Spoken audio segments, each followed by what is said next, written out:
Hello ළමයි, ඔයාලා හැමෝම සාදරයෙන් පිළිගන්නවා මගේ YouTube channel එකට. 2025 10/10 අද දවසේ අත්තම්මගේ දානේ පන්සලට තිබුණා.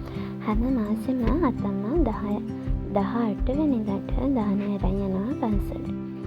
බුදුහාමුදුරුවෝ බුදු වෙන්න දස පාරමීදම් පිරුවා කියනවනේ.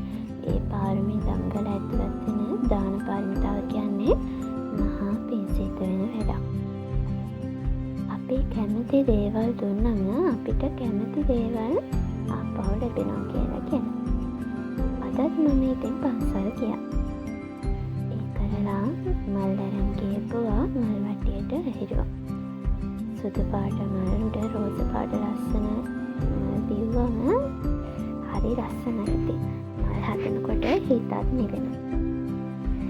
ඒ කරලා දාන දවසට හැමෝම පන්සලට රුපියල් 100 ගානේ දෙනවා කරන්ට් බිලට. ඉතින් අත්තම්මා ඒ රුපියල් 100 දීලා ඊළඟට ගියා මල් එහෙම තියලා පාන හදන්න.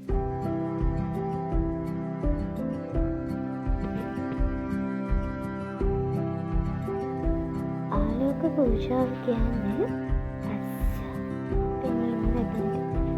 වෙන විතරක් නෙවෙයි නුවණක් ලැබෙන.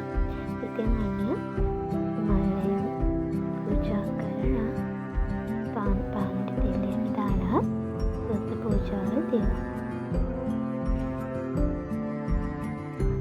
සුද්ධ පූජාව තියලා ඉවර වෙනවා. ගාථා කියලා ඉවර වෙනකම් පන්සලේ හිටිය පවුදෙන්නත් ළඟට වෙලා හිටියා. ඉතින් මේ කරලා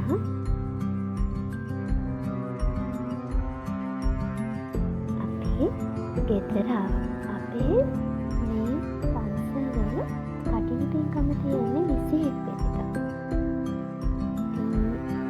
දැනට මේ පින්කමේ දවස් දෙකක් බණ තිබුණා. අදත් හවසට බණක් තියෙනවා කටිනට. ඉතින් රැළේලා එහෙම මම අත්තම්මත් එක්ක ගියා බණ අහන්න. කටින පින්කමේ ආනිශංස ගැන තමයි අද කිව්වේ.